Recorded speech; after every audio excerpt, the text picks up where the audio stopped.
Welcome to 10, the Tenant Experience Network. I'm your host, David Abrams. In this episode, we are connecting with Shimon Shkury, President and Founder, Ariel Property Advisors. In this episode, we learn that Shimon's career journey began in 2002, working at a CRE firm that this podcast knows well, Massey Knakal. Thanks to my conversations on 10 with Bob Knakal and Paul J. Massey. About a year into that relationship, Shimon was given the opportunity to run Upper Manhattan and the Bronx as a partner. Shimon went on to hire several key people to support him in that effort, and together they eventually left to start Ariel Property Advisors. At the core of Ariel's mandate is research. Half the team works in research and in turn partners with the sales and investment teams. Layered on top of that are capital services and mortgage brokers. You have to listen to the episode to hear Shimon's story about being laid off from his first job, but somehow also meeting his life partner. He credits the key to his success to his partners at Ariel. Shimon shares insights on the current state of the market, as well as his beliefs on the opportunities ahead of us. He has a great read on what building operators need to do to create more compelling workplaces, and suggested the idea of forming a board consisting of both building operators and the occupants to come together and discuss emerging issues in CRE. Shimon is excited about the emerging changes in the office sector and truly loves what he does. We're excited to share this podcast with you, so be sure to subscribe to 10 so you never miss an episode of the Tenant Experience Network.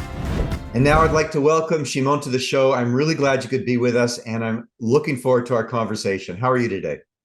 I'm doing great, David. Thank you so much for having me. I'm excited to speak to you, and that's it, All Beautiful right. day in New York City.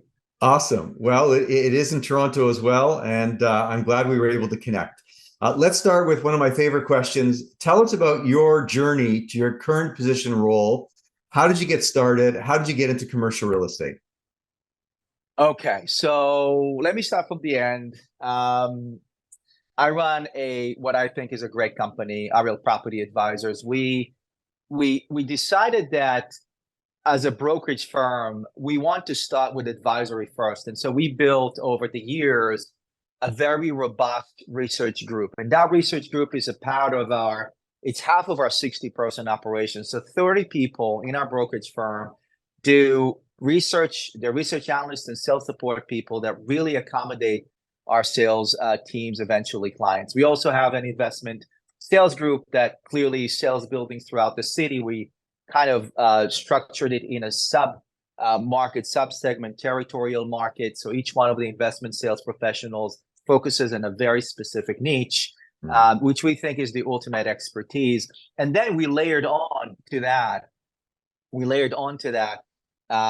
capital services, which are mortgage brokers that work in tandem with these investment sales professionals and really develop or build the best kind of service for our clients in a way. We do it with, we have a specific mission statement, which is about empowerment of our clients and the neighborhoods we work with, as well as the brokers. We work with core values, all about teamwork, for example.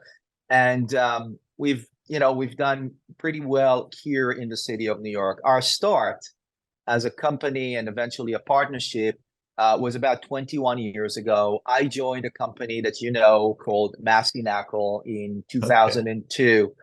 And about a year into it, Paul and Bob came to me. I'm very grateful for them in general for taking me in at the time, but also told me, look, we see that you have potential. Why don't you run Upper Manhattan and the Bronx for us as a partner? And I said, great opportunity. Thank you so much. And took it on.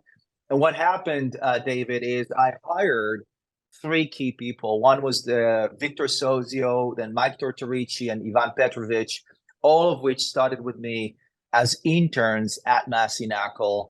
And we grew up as a team over the years, and they helped me form that great business that we developed at the time for Massey Knakal, which was in Northern Manhattan, the Bronx.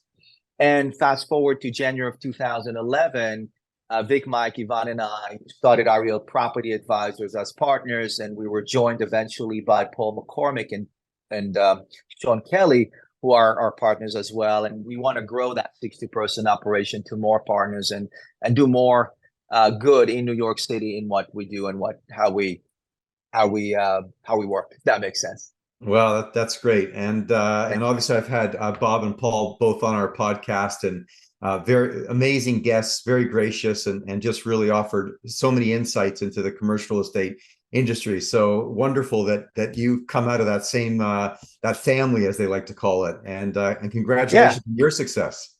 Yeah, thank you so much. I think they've groomed a lot of really great people in the industry. A lot of credit to them, to the way we took that territory system. We thought it was a great idea. We just did it a little differently with the research in the middle of the center and breaking up the silos of the brokerage, so to speak, so everybody can really cooperate. But yeah, I give them a lot of credit. I think they're great people. And was that your first foray into commercial real estate, joining their firm originally? That is correct. I actually got laid off from a banking job right after September 11. I did about 6 months of banking job. I came out of business school. I went to my dream. I grew up in Israel. My dream was to go to business school in my 20s, and I wanted to go to Wharton, and I got in. And I got into Wharton and did an MBA and an MA at the Lauder Institute, Wharton and Lauder, and had a fantastic 2 years. Got 3 job offers. One of them was in banking. As I said, I got laid off, and 2 great things happened out of that getting laid off thing right after September 11th. The first one, which I think is the most important one, is that I met my wife. And, a week after I got laid off, I went online. The first person that smiled at me on a solicitation for Match.com, I subscribed to it, paid $30 or whatever it was. And we dated, and the rest is history, and we're still happily married. And Wow. The second thing is that it's amazing how things work. And I think it's all about your mindset, right? You get laid off, you can be really sad, which I was for 5 minutes, but then the opportunity was right there. And the second thing that happened was that I changed my career from trying to be an investment banker or consultant to being more entrepreneurial and going to the brokerage world and developing a business there, which was, again, a great thing that happened to me. I grew up in Israel, as I said, and I think that contributed to a lot of the success, the 5 years that I did in the Army, and the family that I had, and the support throughout the years. So that's very, very helpful. Amazing. Thanks for sharing that. And I guess a shout out to all those online matchmaking services. I guess they work. My God. Yes. 22 years ago or more than that by now. But yes, 21, 22 years ago. So yeah. Wow. Amazing. So why do you think you were so uniquely suited to this position? Like, I mean, you started out on the investment banking side, but, making that switch to real estate, why do you think that industry just turned out to be the right place for you and ultimately has led to your success? I think that, once I realized that I have certain skills that don't necessarily exist in brokerage at the time, at least at the time, where I could develop something that's unique. I have this innate desire to take our business, our brokerage business, make it more and more professional and more giving in a way, and understand that it revolves around information, that advisory is first. It's not just about the transactions.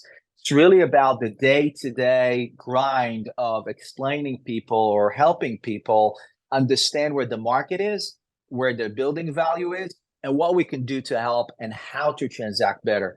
And so that's number one. Number two is very early on, I understood, and I still do, my shortfalls. I mean, everybody has some strengths and weaknesses. So I always surrounded myself by people who I thought could add value, or we could add value to each other. And so I'm very fortunate. I mentioned my wife she's my rock. She's the best thing that happened to me. And I'll mention my partners, because we've been partners or together even before we were partners for a very, very long period of time. So I think that is a huge part of my personal success, that I'm able to have these kind of people in my life growing with me over time.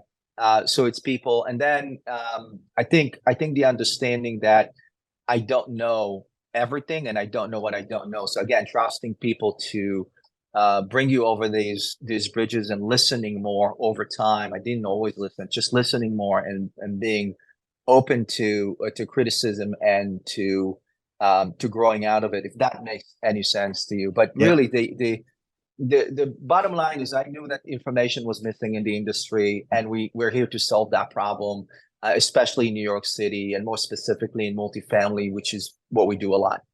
Right. Well, listen, I loved how, even early on in the conversation, you gave a shout out to your partners, even before, almost as soon as we began, and you just gave them another shout out. And I think that speaks to sort of your approach and your understanding and appreciation that it's the people that work with you and around you that are helping to contribute to your success. So, and it's amazing that you've been able to cultivate those relationships, and clearly they're important, and clearly they're a big part of the reason why your company has been successful.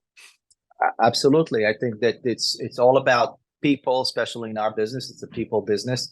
Yeah. And it's all about figuring out how the platform can service the partners, the brokers, everybody who works in it better, because that then reflects on the clients and the outside world. Right. Listen, I think we can both agree, and you've been through a few turbulent times before now, but I think you'll agree that the last number of years for commercial real estate have certainly been challenging. We've got, commercial real estate, the largest asset class in the world. It's continuing to rebound from this prolonged period of low levels of occupancy. It's evolving to meet, the emerging needs of people in buildings, and really trying to figure out what business it's in and how to deliver a different level of customer experience. Our team certainly believes that we're at a unique point in time where this notion of workplace and how workplace fits in this much larger ecosystem is, a really interesting opportunity for buildings and an opportunity for workspaces to really be different and offer something different and offer a different value to that end user. So we know that now people can work from anywhere, particularly on the office side of this world. They can work from a co-working space, from a local cafe, from a vacation destination. So that industry, that sort of sector of commercial real estate has certainly been one of the hardest hit. You're very involved in speaking about the state of commercial real estate, and I believe just issued one of your coffee and cap rate presentations. So really excited to tap into your expertise and the lens that you bring to this industry. And just curious as to sort of what you're seeing right now in commercial real estate as it's continuing to reimagine itself. Any top line sort of observations that you can share for our listeners? Yeah, absolutely, David. And thanks for asking this question. We're first of all, I got to tell you that one of the missions or one of the things that I see as exciting is just being in New York City real estate in good times and in bad times. And when you look at the numbers, you're trying to find what the narrative is. And if you look at the past 6 months, you see that transaction volume dropped by about 43%, right? So you see that it's only $13 billion. It was a lot more last year. But that's not something we didn't anticipate. We expected that because of interest rates as of last year, and we knew that's going to happen. What we didn't anticipate, for example, are bank failures, which was a big issue. We didn't expect the speed at which some of the landlords would hand over keys to the lenders, right? Office landlords specifically. And that wasn't because of anything. It wasn't because of an economic downturn. It was because of certain structural changes. And I think, David, that's exactly what's fascinating about this specific time. Three things that we see. Underlying fundamentals in office are weak, and we'll talk about that. The second is regulation. It hurts multifamily rent stabilized, and it hurts land developers. And the third thing is the third thing is clearly interest rates and the cost of capital. Right. So these are the three things that we see that affect everything moving forward. Now, this is also an opportunity, and that's where we're in a period of time right now of repricing. In a way, assets are coming down in terms of value, and we can talk about the different aspects of office and the different aspects of multifamily. And if you look at the office market, you see, as I said, fundamentally, you see that only 50% on average of the people are going to the office. Right. But it's not across the board. It's not across the board. I mean, we saw about $2.4 billion of transactions in the first 6 months of the year, which is one of the lowest periods of time in the past 10 years. And we're trying to figure out if there's any other ways we can understand this office market from a transactional perspective, or in a better way, who's investing today in office. And you see two trends. Mortgage maturities, that's one of the aspects that is happening, right? So you have mortgage maturities that are showing you two things. One is the RXRs and Blackstones of the world taking some buildings they don't believe in, right? And letting them go, handing keys over to landlords. But then you see the same type of companies actually holding on to other Class A office that's low vacancy, high rent. The same people, the same groups, like the RXRs and the Tishmans, they're holding on, they're extending mortgages. In some cases, they're investing equity to pay down debt. You saw SL Green taking 245 Park Avenue and recapitalizing it at a price that's about 10% lower than 2017. So we're talking about not only SL Green keeping that asset, but also bringing new equity in this market to recapitalize. So really, you have kind of the world of investors who want to be in the Class A office that's doing really, really well and is repriced because of interest rates. And you have all the way the other side of the world of buildings that are kind of maybe obsolete, or you don't know exactly what's going to happen with them.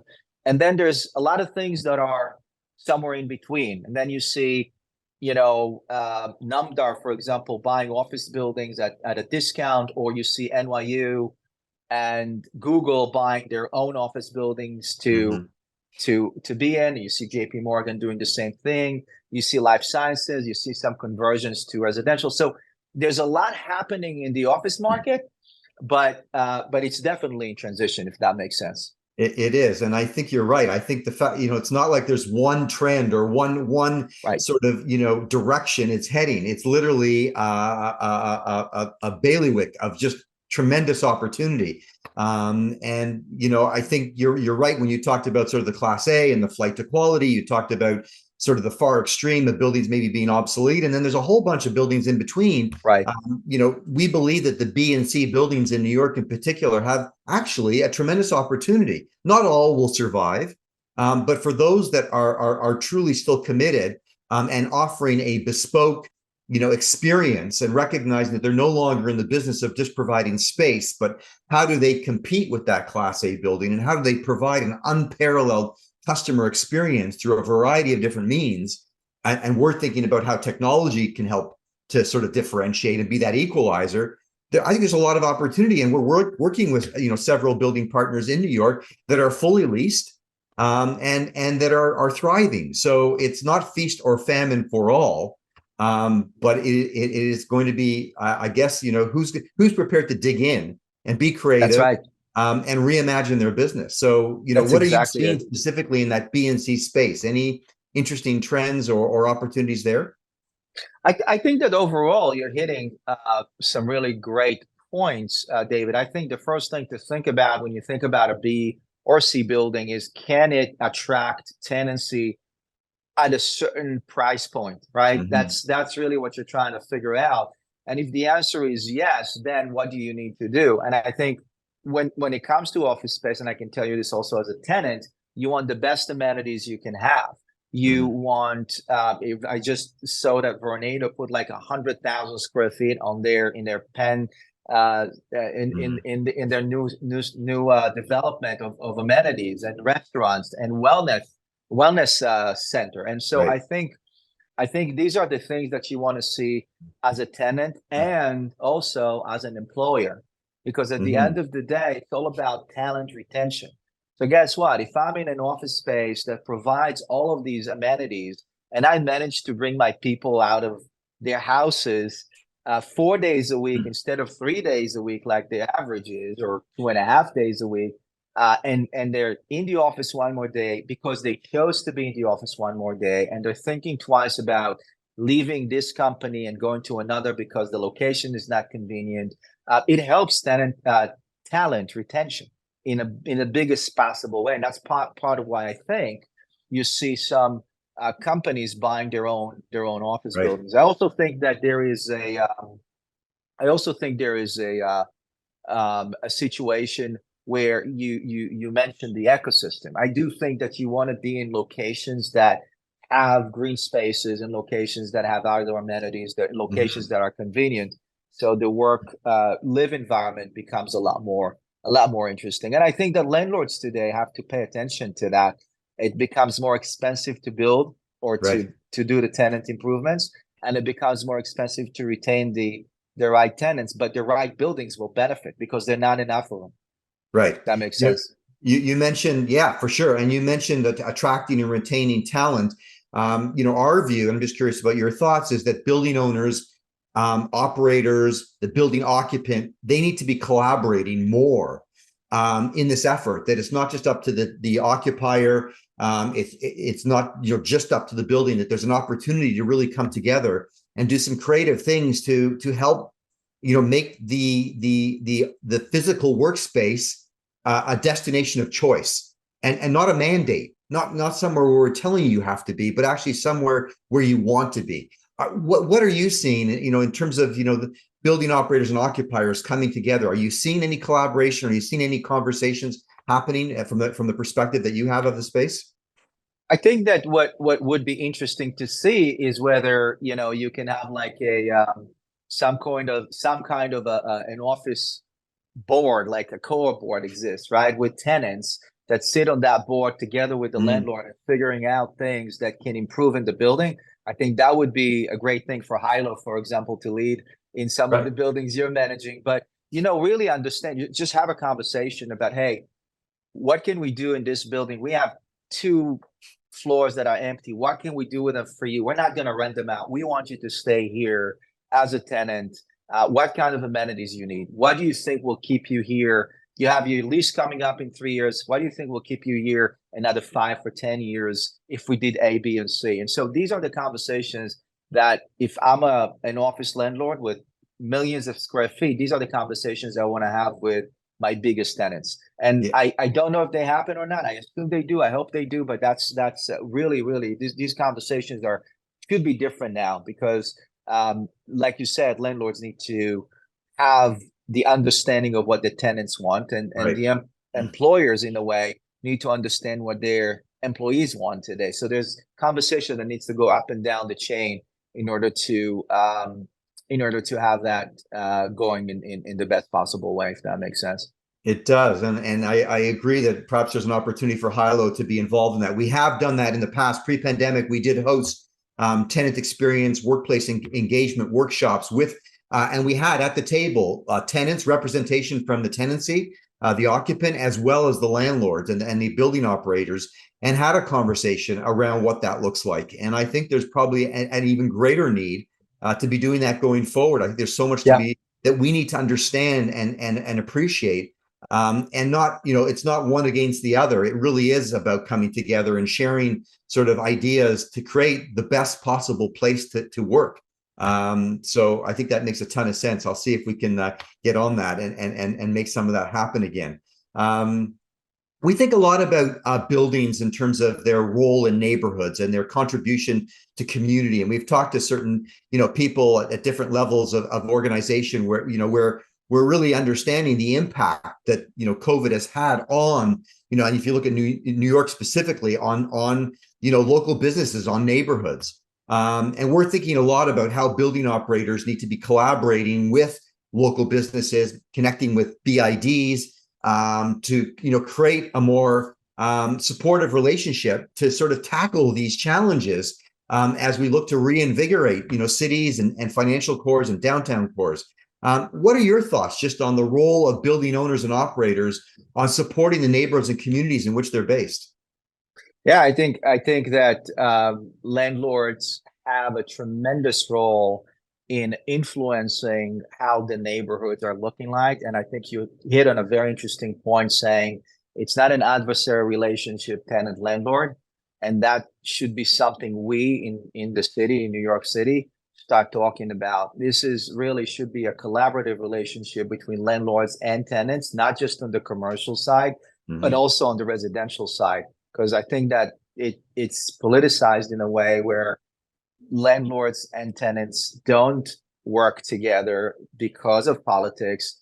That we should as a city start a conversation about how landlords and tenants work together. But back to to the ecosystem that you're describing here. I think that landlords should work with BIDs and everything else that comes with that, because they're part of the fabric of New York City. So, for example, one of the good things that is happening post-pandemic or now is if you and I go to a restaurant for lunch today, it's packed, which is great. If you go to a coffee shop or a Starbucks in the morning, it's packed, which is great. So I think all of these things, we need to continue to advocate for it. We need to continue to advocate for services, specific services, again, restaurants and gyms and everything else that comes with it in our neighborhoods. We landlords need to think about the locations, and if the location is missing something, if there's a vacant store and we're missing a coffee shop, or we're missing a small lunch place or a deli or something that can service, make sure proactively to look for that kind of tenant. These are the things that I think you wanna do. And again, as I said before, if you have empty space in your building, it could be an opportunity to amenitize the asset in a way that's conducive and good for your tenants. And I would advise them to talk to Hilo or other people that do what you do, right? Yeah. To get these ideas and services in the best possible way, in the way of best practices when it comes to the office market. So I want to see more people in the office. I mean, we not mandated is not the right word. We ask people to be here 3 times a week. People are 3 times a week here. They're here, especially on Tuesdays, because we actually order lunch. So it's fun, but at the same time, I want to see more people in the office in general. I think that's good for business culture. Right. I think there needs to be a little less talk about, the different extremes, never coming back or being mandated to come back, and just more talk about how do we continue to build great companies. And if we focus on building great companies, I believe naturally we're going to want to be and find opportunities to be together to collaborate. You don't build a great company in isolation. So I think if we focus more on our objective and less on, where we need to be, I think we would find we're likely to be together more often than not. Yeah, I love it. I think building great companies is the right motivation, and that's going to flow with bringing people back to the office, not because you want to bring people back to the office, but because they want to be in great companies. I like that. Right. I love what you said, even looking at the B&C building, about taking maybe, 3,000 square feet, 5,000 square feet. And granted, the old way of thinking is that if you've got that space, I got to rent it out. I got to generate that rental income. But to convert that space to something like a lounge or a wellness center, or, there's so many different options. And then to use that as a way to bring more people into your building. I think that building operators, even the small, local family-owned, B&C, which and they could own many of those buildings. And in some cases, they were in proximity where you could maybe take a floor in one building and then make that amenity space available to 2 or 3 or 4 or 5 other buildings within their neighborhood or within their portfolio. So I think it's an opportunity to be more creative and to be able to take chances. Yeah, I completely agree with you. I think these are great ideas, and also tells us that we're seeing a fascinating market when it comes to the office market. It's in transition, probably will be in transition for a little while, but all of these ideas will come to fruition, and we'll come out of it seeing, something completely new in the way we look at office space, which I think is interesting. And you see and we're trying to see who's investing in it. We're trying to understand what the investors want in it, and that goes back to looking at what buildings were held on to, what buildings are reinvested in, and so on. And it's fascinating to see. Yeah, I would think that each and every day for you is new and exciting, and well, you've been in the business a long time. I would think there's lots of twists and turns and still more to come. Absolutely, and that's what's fun about real estate. Exactly. Let's take a short commercial break, and we'll be right back. This episode of 10 is proudly brought to you by Hilo. Hilo is a rapid deployment workplace engagement platform for the hybrid world that enables building operators to connect to their tenants, whether they are at work, at home, or anywhere in between. We are in the midst of a seismic shift in the evolution of the workplace. Now more than ever, it's clear that the most important asset of a building is the people. Commercial real estate leaders recognize that tenants and employees want new kinds of spaces, services, and amenities to support having the flexibility to work from anywhere. Workplace engagement solutions that connect hybrid working people to buildings no matter where they are have become a major differentiator as buildings compete to retain current tenants and attract new ones. Hilo empowers building operators to meet this challenge. To learn more about Hilo and schedule a demo, visit hiloapp.com. And now I'd like to welcome back to the show Shimon Shkury, President and Founder, Ariel Property Advisors. Once again, I am really glad that you could be with us today. Thank you so much, David. Excited to be here. All right. As I mentioned earlier, obviously as a technology company, we think a lot about how technology is shaping the future of how building operators deliver great experience, both office and multifamily, to their tenants and their residents. We think that from an office perspective, workplace engagement is uppermost in everyone's mind. And on the multifamily side, we're now dealing with a situation where in some cases, people are in their buildings all day long. And so even the nature of that part of the industry has changed dramatically.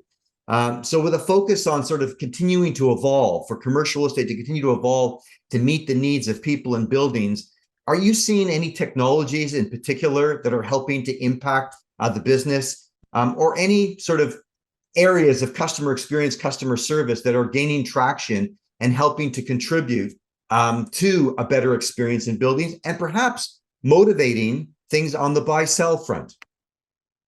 Yeah, I think that there are a lot of, in general, new technologies that affect your day-to-day without even noticing it. I mean, in the past, we didn't even have the ability to scan a card or to go into an elevator without pushing a button or a specific button or anything like that. From an office perspective, everything in our system is electronically done through our phones and apps and so on, including my apartment building, my co-op is all through the phone and apps and so on. So these are the things that make your life a lot easier. And I think that we'll see them as we move along. I mean, we're not necessarily going to notice all of these different things day one, but one day we're going to wake up in 3 or 4 or 5 years and see that everything moved to the web or moved to into an application or something along these lines. So I think that technology has a tremendous amount of efficiency to contribute to office buildings. I can tell you that from our business, that's a services business and that's a database business. We've moved online from day one. We actually use a CRM and we sit there and all we do is through that CRM. We communicate through that CRM. We have an offshore business, meaning a support business that's ours, not necessarily New York City. And we communicate through the CRM, through computers, through our applications regularly. So for us, we were lucky, but when COVID hit, we didn't have to do much. We did this and everything was back to being on a computer versus on face-to-face. Clearly, there's no alternative to human interaction, but when it comes to communicating, we were right there. So I think communication is one of the biggest things that you'll see coming out of this moving forward. Even if it's showing an apartment today, you can have the technology to do it without a person online, which is pretty incredible. So I think communication in general is becoming a lot more efficient and effective and quick, if that makes sense. Yep, no, for sure. Communication is obviously a big part of our system, of our platform as well.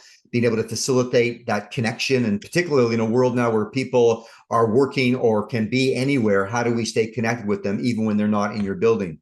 I'm just curious, again, from your lens on the buy-sell side, when you're preparing perhaps a property for market or you're representing a potential buyer, to what extent is the consideration of what technology is available in a building or for the buyer looking at what technology exists in the building, is that part of the conversation today? And is it different than perhaps it was, 5 or 10 years ago? Yeah, so it's definitely a part of the conversation, but in a way that explains how you can make money or save money. Okay. So that's really the key. The key is to show how the asset looks from a financial perspective.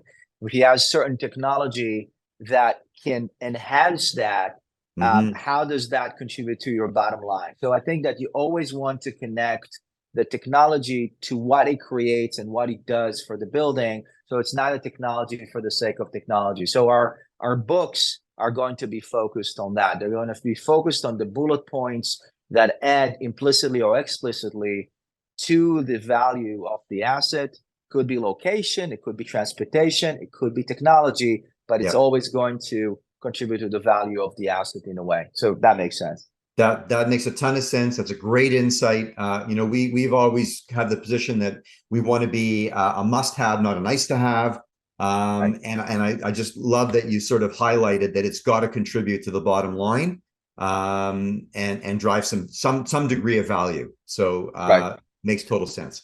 Shimon, thank you so much for sharing all of your insights. And we always like to close with a speed round to sort of provide an opportunity to get to know you a little bit better on more of a personal level.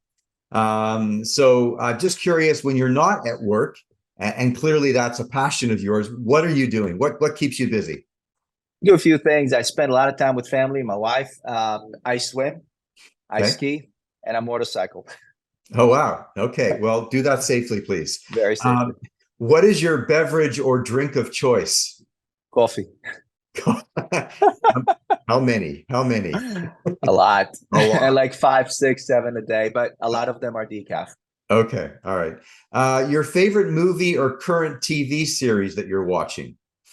My favorite movie of all time is Forrest Gump. I just love the concept and everything about it. My wife loves Ted Lasso. Yeah. And I watched it with her. I thought it was great, but she really loves it. So. Yeah, we just finished the Ted Lasso series as well. It was awesome. And good choices. Name one way in which technology has improved how you live or work. Oh, everything. I mean, think about Amazon. I mean, it's like, I don't need to go to the supermarket anymore. It's like that alone, it's a little thing. But the truth of the matter, the biggest thing for me is Salesforce. Because we're operating on Salesforce from day one. And it's been an amazing journey. And again, a lot of credit to Ivan, who's one of my partners, to that put that behind us. But it's an amazing revelation. Anybody in the services industry in our business that needs a CRM, doesn't use it, highly recommended. Highly recommended. Invest the time and money in it. Well, first of all, CRM is a great technology to use, and Salesforce is a great company. So you've made a good choice there. What is your personal choice for days spent in person working with colleagues versus working from anywhere?